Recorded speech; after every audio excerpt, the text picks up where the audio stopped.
Good morning everyone, welcome to UPSC unstoppables. My name is Priyanka. आज है 28 दिसंबर। इस video में हम बात करेंगे important articles of the day.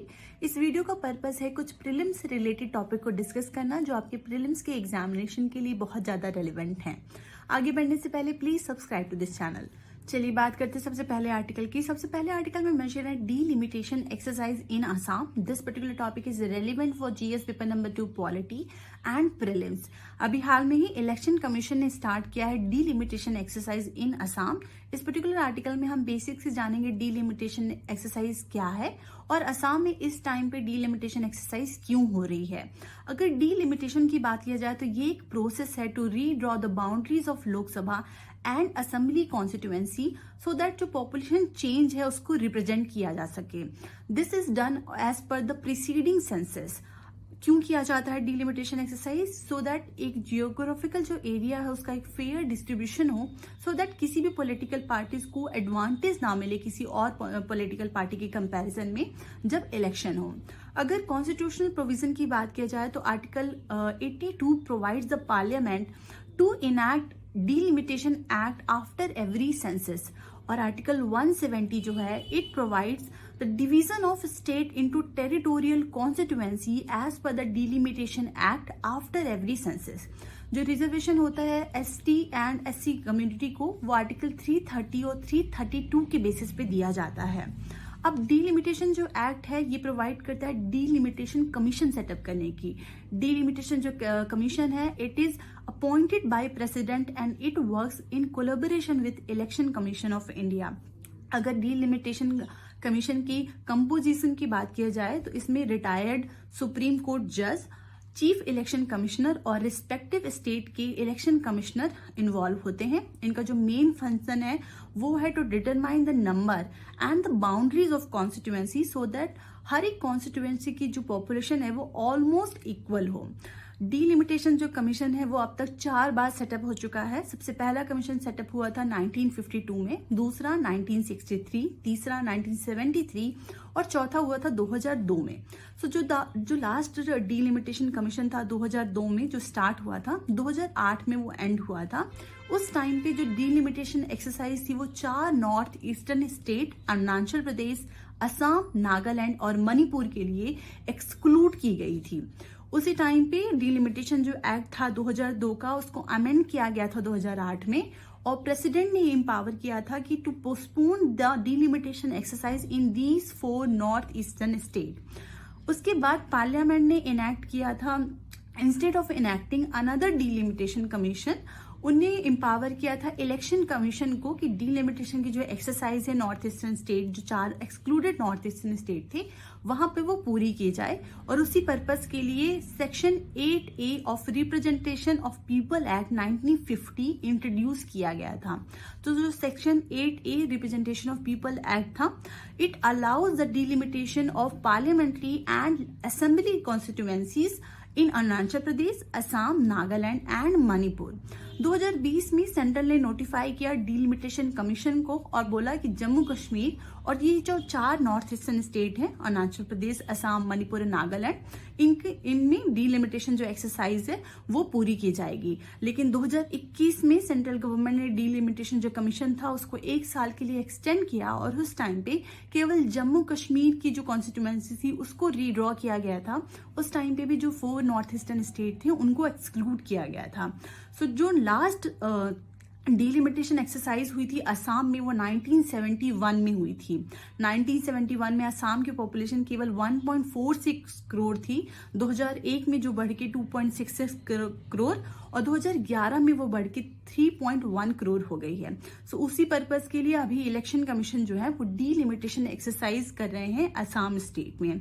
अब इसके कुछ कंसर्न रेज किए हैं अपोजिशन पार्टी ने। अपोजिशन पार्टीज का कहना है कि जब आप इस टाइम पे डीलिमिटेशन एक्सरसाइज कर रहे हैं तो 2001 का सेंसस क्यों यूज किया जा रहा है, 2011 का सेंसस क्यों नहीं यूज किया जा रहा है। लेकिन इलेक्शन कमीशन का कहना है कि 87th कॉन्स्टिट्यूशनल अमेंडमेंट के तहत 2001 का जो सेंसस है उसी को यूज किया जाएगा डीलिमिटेशन पर्पस के लिए और उसी पर्टिकुलर कॉन्स्टिट्यूशनल अमेंडमेंट से स्टिक होके जो इलेक्शन कमीशन है वो 2001 के सेंसस के बेसिस पे कॉन्स्टिट्यूएंसीज का डिवीजन कर रहे हैं इन असम स्टेट। चलिए बात करते हैं नेक्स्ट टॉपिक का। इस पर्टिकुलर टॉपिक में ग्रीन हाइड्रोजन के बारे में मेंशन है। ये particular topic GS paper number 3 green energy या फिर रिन्यूएबल एनर्जी सोर्सेस और प्रीलिम्स के लिए रेलिवेंट है। अभी हाल में ही इंडिया ने अनाउंस किया है $2 बिलियन का एक incentive programme for green hydrogen industries. ये जो इंसेंटिव प्रोग्राम है उसका जो ऑब्जेक्टिव है to reduce the production cost of green hydrogen a fifth by next 5 years, और उसके अलावा जो इमिशन है उसको कट डाउन करना और इंडिया को एक एक्सपोर्ट प्लेयर बनाना इन ग्रीन हाइड्रोजन फ्यूल। अगर ग्रीन हाइड्रोजन की बात किया जाए तो हाइड्रोजन एक फ्यूल के रूप में यूज होता है। हाइड्रोजन को बनाने के लिए जो प्रोसेस है वो एक इलेक्ट्रिकल प्रोसेस है जिसको इलेक्ट्रोलिसिस कहा जाता है। इस पर्टिकुलर प्रोसेस में एक डिवाइस यूज किया जाता है जिसको इलेक्ट्रोलाइजर कहते हैं। अगर ये जो प्रोसेस है हाइड्रोजन फ्यूल जनरेट करने की, उसमें अगर renewable energy sources such as wind या फिर सोलर एनर्जी का यूज होता है तो जो बाय प्रोडक्ट आता है, जो हाइड्रोजन फ्यूल जनरेट होता है, उसको ग्रीन हाइड्रोजन कहा जाता है। ये ग्रीन हाउस जो गैसेस है उससे फ्री होती है, इसलिए इसको ग्रीन हाइड्रोजन के नाम से जाना जाता है। अब हाइड्रोजन जनरेट करने की जो प्रोसेस है उसी के बेसिस में डिफरेंट नाम दिए जाते हैं। जैसे फॉर एग्जांपल आपने grey hydrogen, blue hydrogen, pink hydrogen etcetera का नाम सुना होगा। सो सपोज अगर नेचुरल गैस या फिर मीथेन को यूज किया जा रहा है हाइड्रोजन फ्यूल जनरेट करने में, सो उसकी जो प्रोसेस है उसको कहा जाता है स्टीम मीथेन रिफॉर्मिंग। उस प्रोसेस में जब हाइड्रोजन फ्यूल को जनरेट किया जाता है उस टाइम पे बाय प्रोडक्ट होता है कार्बन डाइऑक्साइड। अगर कार्बन डाइऑक्साइड जो है उसको कैप्चर किया जाता है और इन्वायरमेंट में रिलीज नहीं होने दिया जाता है, तब उस टाइम पे जो हाइड्रोजन जनरेट होता है उसको ब्लू हाइड्रोजन के नाम से जाना जाता है। अगर उसी टाइम पे कार्बन डाइऑक्साइड जो बाय प्रोडक्ट है उसको कैप्चर नहीं किया जाए और इन्वायरमेंट में रिलीज होने दिया जाए, तब उस टाइम पे उसको ग्रे हाइड्रोजन के नाम से जाना जाता है। पिंक हाइड्रोजन की बात किया जाए तो उस टाइम पे जो हाइड्रोजन फ्यूल जनरेट करने की प्रोसेस होती है उस टाइम पे एक न्यूक्लियर एनर्जी जो सोर्स है उसको यूज किया जाता है, इसलिए इसको पिंक हाइड्रोजन के नाम से जाना जाता है। सो जो ग्रीन हाइड्रोजन की कॉस्ट है, इंडियन में प्रोडक्शन कॉस्ट है, वो बहुत ही ज्यादा है, इसलिए इसका जो यूसेज है वो इतना ज्यादा नहीं है। On 75th year of Indian independence day 15 अगस्त 2021 में गवर्नमेंट ने लॉन्च किया था नेशनल हाइड्रोजन मिशन। उसका जो ऑब्जेक्टिव था वो था जो क्लाइमेट टारगेट्स हैं उसको हम मीट करें और इंडिया एक ग्रीन हाइड्रोजन जो हब है उसकी तरह डेवलप हो। उस टाइम पे टारगेट लिया गया था जो ग्रीन हाइड्रोजन का प्रोडक्शन है वो 5 मिलियन टन्स होगा बाय 2030। चलिए बात करते हैं नेक्स्ट टॉपिक की। इस पर्टिकुलर टॉपिक में मेंशन है इंट्रानेजल वैक्सीन के बारे में। ये particular topic GS paper number 2 health और प्रीलिम्स के लिए रेलिवेंट है।